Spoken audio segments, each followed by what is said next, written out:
اچھا، آج فائنلی میری ملاقات خان صاحب سے ہوئی ہے. خوش ہوئے بہت. وہ میڈیا کو یاد کر رہے تھے، سلام وغیرہ ادھر ادھر. ان کے کچھ میسیجز ہیں جو کہ انہوں نے میری ذمہ لگایا ہے کہ آپ تک پہنچاؤں، بہت ضروری ہیں. کچھ فیصلے ہیں وہ میں آپ تک بعد میں پہنچاؤں گا، اور کچھ جو میسیجز ہیں وہ میں چاہ رہا ہوں کہ آپ تک پہلے. ایک تو وہ ملک کے بارے میں بہت کنسرن ہے. ان کی پرائمری کنٹینشن یہ ہے کہ ملک اس وقت معاشی تباہی کے دہانے کے اوپر کھڑا ہوا ہے، اور سب سے ٹاپ پرائیورٹی جو ہے کسی بھی حکومت کی وہ ملک کی معاشی صحت کو بہتر بنانا ہونا چاہیے. انہوں نے کہا ہے کہ ہمارے پاس وقت زیادہ نہیں ہے، وقت بہت کم ہے، اور جتنی جلدی فیصلے ہو سکیں اتنی جلدی کرنے چاہیے. دوسری جو بات انہوں نے کی ہے کہ اس وقت ایک کانشیس اور اسٹرانگ ایفرٹ ہو رہی ہے کہ پاکستان کے سب سے بڑے منی لانڈرنگ سنڈیکیٹ کو اس ملک کے اوپر امپوز کیا جا رہا ہے. The largest money laundering syndicate of Pakistan, جو کہ کنٹرول کرتی ہے شریفوں کی فیملی، اس کو ایک کانشیس ایفرٹ کے ذریعے اس ملک کے اوپر امپوز کرنے کی کوشش کی جا رہی ہے. یہ ملک کی حکومت میں کانفیڈنس کی بجائے لیک آف کانفیڈنس کی طرف بڑھے گی، اور اس وقت اگر تباہی کے دہانے کے اوپر کھڑے ہیں تو وہ اس قسم کے کسی حکومت کے آنے سے وہ تباہی کا دہانہ جو ہے اس کو بھی ہم کراس کر جائیں گے. وی ول گو ہرٹلنگ ڈاؤن. تو انہوں نے کہا جی کہ اس وقت جو پاور ویلڈرز ہیں ان کو سوچنا چاہیے، عقل کے ناخن لینے چاہیے کہ وہ کیا کر رہے ہیں. اور ان کا میسج یہی تھا کہ جو الیکشن جیتا ہے اس کا رائٹ ہے کہ وہ حکومت بنائے، اور اس کو حکومت بنانی دینی چاہیے. اچھا ٹھیک ہے جی. اس کے علاوہ انہوں نے آج کچھ فیصلے کیے ہیں جس کی رداد آلریڈی میرا خیال ہے سوشل میڈیا کے اوپر پھیلی ہوئی ہے.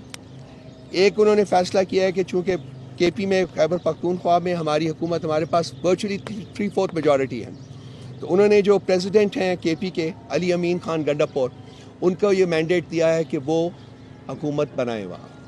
یہ انہوں نے فیصلہ جو ہے یہ اناؤنس کیا ہے. دوسرا انہوں نے یہ کہا ہے کہ ہم نے اپنی پولیٹیکل سٹرگل جو ہے وہ جاری رکھنی ہے. 3 پارٹیز کو انہوں نے سنگل آؤٹ کیا ہے، P M L N, M Q M اور پیپلز پارٹی.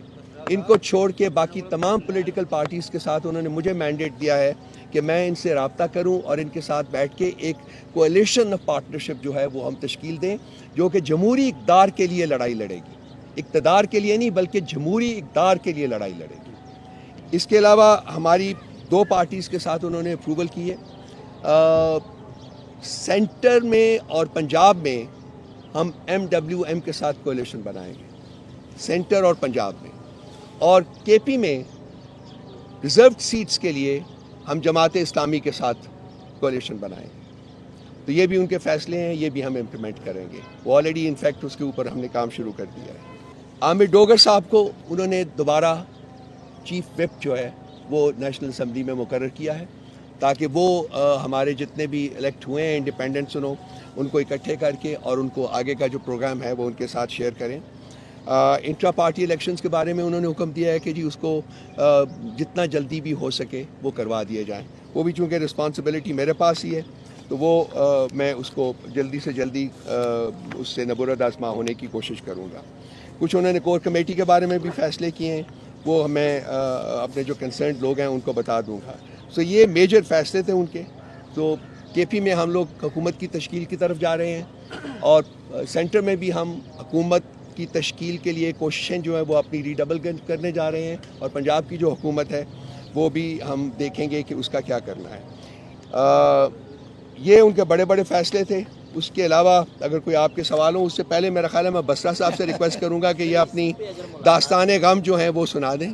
اچھا میں گزارش کرتا ہوں، دیکھیں جلدی بات سنا تو دیو. حسن راؤ صاحب کی موجودگی میں انہوں نے ساری باتیں کر دی. میں صرف جو یہ اس وقت فراڈ جھرلو الیکشن کروایا گیا ہے اس کے متعلق صرف میرا تعلق جنوبی پنجاب سے سب دوست جانتے ہیں، اس کا پسماندہ ضلع بہاول نگر ہے.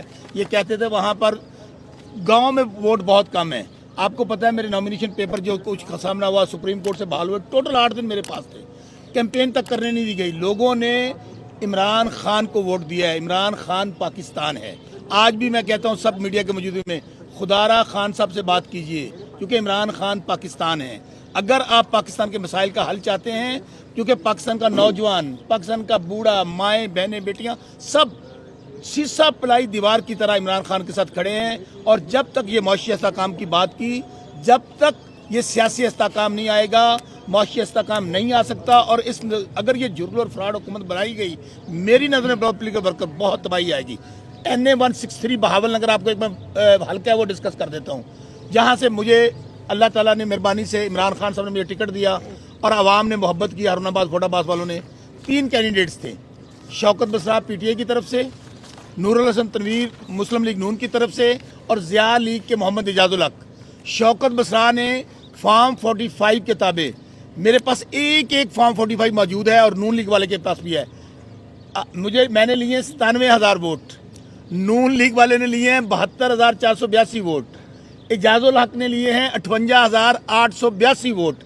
اور عجب تماشا دیکھیں، شاید یہ پاکستان کا واحد حلقہ ہوگا، میں بہت سن رہا ہوں کہ دوسرے کو اناؤنس کیا، یہاں جو تیسرے نمبر پہ محمد اعجاز الحق ہے اس کو اناؤنس کر دیا گیا ہے اور اس کا نوٹیفیکیشن کر دیا گیا ہے. آج ہم الیکشن کمیشن میں بھی گیا تھا، نون لیگ والا بھی گیا تھا، حالانکہ ہم دونوں متحارب پارٹی ہیں. اس سلسلے میں انہوں نے کہا کہ IMF کے پاس جانا جو ہے وہ شاید مسئلے کا حل اس لیے نہیں ہے کہ IMF کا جتنی بھی فنڈنگ آپ کو ہوگی وہ کنڈیشنز کے ساتھ ہوگی، اور وہ کنڈیشنز جو ہیں وہ غریب کے اوپر جو ہے وہ لاگو ہوں گی. سو اگر اس کی اس وقت جو ہے اس بیچارے کو مشکل سے 2 وقت کی روٹی مل رہی ہے تو شاید اس کو 1 وقت کی روٹی کے اوپر آنا پڑ جائے، کیونکہ وہ جتنے بھی آپ کو ڈالرز ملیں گے وہ اس کے لیے آپ کو مزید ٹیکسز جو ہے وہ لاگو کرنے پڑیں گے. سو ان کے نزدیک مسئلے کا حل جو ہے وہ پاکستان کی جو ایکسپیٹ کمیونٹی ہے جو ملک سے باہر ہے وہ ملک میں سرمایہ کاری کرے تو پاکستان کے معاشی حالات جو ہیں وہ بہت بہتر ہو سکتے ہیں. اس کے علاوہ اور بھی جو لارج انٹرنیشنل ملٹی کارپوریشنز ہیں وہ بھی اگر سرمایہ کاری کریں تو ملک کے حالات جو ہیں معاشی حالات وہ بہتر ہو سکتے ہیں. لیکن اس کے لیے جو سب سے امپورٹنٹ پرووائزو ہے، پری کنڈیشن ہے، وہ یہ ہے کہ آپ کے ملک میں ایک سٹیبل پولیٹیکلی مینڈیٹڈ حکومت موجود ہے، جو عوام کا مینڈیٹ ہو، عوام اس کو سپورٹ کرتے ہوں اور عوام اس حکومت کی بنائی ہوئی پالیسیز کو سمجھ کے برداشت کرنے کی پوزیشن میں ہوں. اب یہاں سے بات شروع ہوتی ہے دوسرے فیز کی کہ یہ جو الیکشنز ہوئے ہیں وہاں عوام نے تو اپنا فیصلہ سنا دیا ہے. ہمارے ایک اندازے کے مطابق ایک یہ بھی کہانی اپنی بیان کریں گے، بسرا صاحب کچھ بریگیڈیئر صاحب بھی آپ کو سنا کے گئے ہیں.